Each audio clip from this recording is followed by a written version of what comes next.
Hello students, सभी कैसे हैं आप? होप सभी अच्छे होंगे। तो आज की वीडियो में हम लोग बात करेंगे बीए एलएलबी और एलएलबी के एडमिशन्स के रिगार्डिंग। काफ़ी सारे स्टूडेंट्स हैं जो इस साल एलएलबी और बीए एलएलबी के एडमिशन्स लेना चाहते हैं, और काफ़ी सारे प्रोफेशनल्स भी हैं जो एलएलबी के लिए कुछ ढूंढ रहे हैं कि भाई कहीं से हमें पार्ट टाइम या डिस्टेंस के बेसिस पर एलएलबी जो है वो मिल जाए। तो उसी सारी चीज़ों पर डिस्कस करेंगे आज की वीडियो में। उससे पहले बताना चाहेंगे कि हम लोग एलएलबी के एडमिशन्स करवाते हैं यूपी में भी और हरियाणा में भी। तो अगर कोई स्टूडेंट इंटरेस्टेड है हम लोगों के साथ में एलएलबी के एडमिशन्स लेना, तो वो हम लोगों से कोऑर्डिनेट कर सकता है। तो जो भी उसकी डिटेल्स होंगे वो सारी चीज़ें हम लोग उसको प्रॉपरली एक्सप्लेन करेंगे, प्रॉपरली गाइड करेंगे किस तरीके से वो अपनी एलएलबी जो है वो कंप्लीट कर सकते हैं। तो बिना किसी देरी के वीडियो शुरू करते हैं और देखते हैं एलएलबी के बारे में क्या क्या डिटेल्स जो हैं जो जाननी आप सबको ज़रूरी है।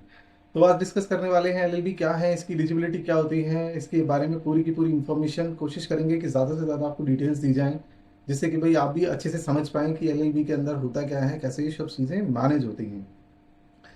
तो आगे चलते हैं। तो सबसे पहले आप देखेंगे तो इसके अंदर बीएलएलबी जो है ये 5 साल का इंटीग्रेटेड प्रोग्राम होता है, जिसके अंदर आपको बीए प्लस एलएलबी दोनों चीज़ें एक साथ कराई जाती हैं। आजकल काफ़ी सारे चेंजेस आ गए हैं, तो आपको बीए एलएलबी के साथ में बीकॉम एलएलबी, बीबीए एलएलबी भी मिल जाती है, जिसके साथ में आप अगर पहले से आपका मन डिसाइडेड है कि भाई आपको जो है वो कॉर्पोरेट लॉ के अंदर जाना है या फिर आपको जो है जर्नलिज्म वगैरह के अंदर जाना है लॉ से रिलेटेड, तो आप पहले से आप अपनी चीज़ें जो है वो डिसाइड कर लें।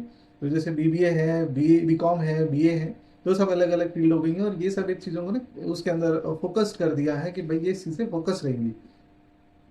बीएलएलबी जो है ये 5 साल का प्रोग्राम रहता है और सेमेस्टर मोड पर इसके एग्जाम्स होते हैं। सेम इसी तरह जो लोग ग्रेजुएट हैं और ग्रेजुएशन के बेसिस पे एलएलबी करना चाह रहे हैं, तो उनके लिए जो प्रोग्राम रहता है ये 3 साल का रहता है आफ्टर ग्रेजुएशन।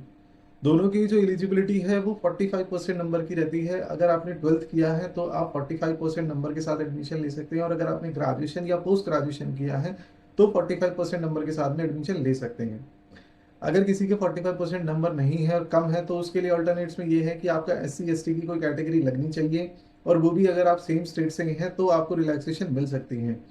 फॉर एग्जाम्पल, जैसे अगर आप यूपी से पास आउट हैं, यूपी के रेजिडेंट हैं, तो आपको 5% की रिलैक्सेशन मिल जाएगी, आपका एडमिशन 40% पे हो जाएगा।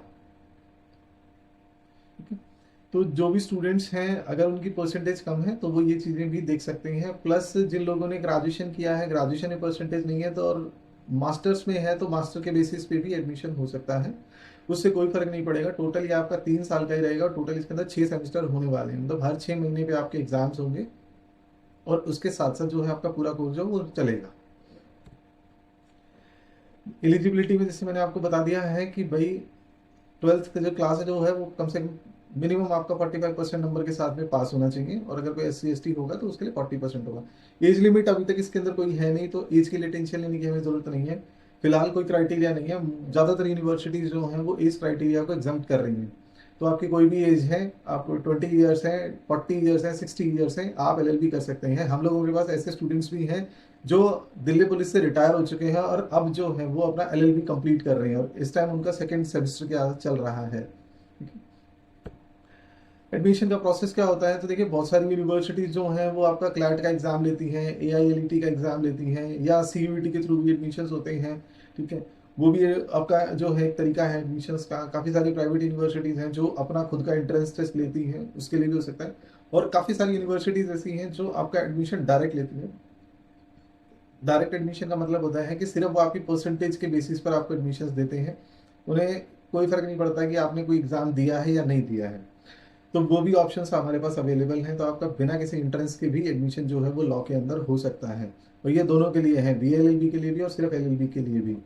ठीक है, क्या इसके अंदर आपको पढ़ाया जाता है? तो देखिए, जनरली पॉलिटिकल साइंस हो गया, सोशोलॉजी हो गया, हिस्ट्री हो गया, ठीक है, कॉन्स्टिट्यूशनल लॉ हो गया, क्रिमिनल लॉ हो गया, कॉन्ट्रैक्ट लॉ हो गया, लीगल राइटिंग हो गया, मूट कोर्ट प्रैक्टिस वगैरह हो गया।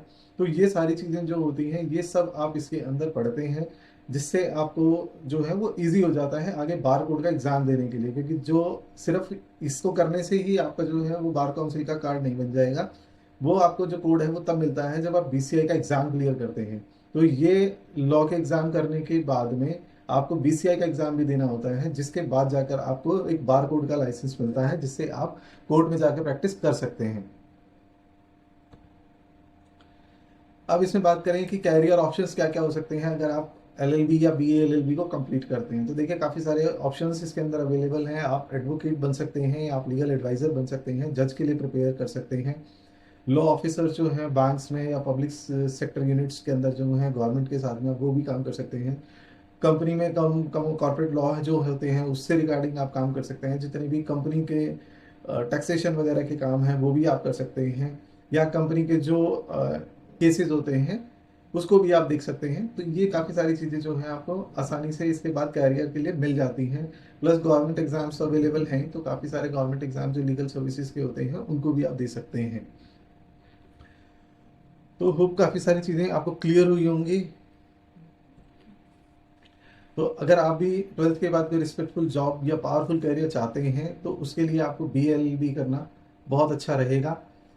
इसके अलावा अगर आप कोई और डिटेल्स चाहते हैं तो आप हम लोगों के थ्रू जुड़ सकते हैं। हम लोग पूरी कोशिश करेंगे आपको जितना ज़्यादा से ज़्यादा हो BLLB या लॉ के बारे में बताया जाए। आज की वीडियो में इतना ही। जल्दी ही मिलते हैं नेक्स्ट वीडियो में, तब तक के लिए थैंक यू।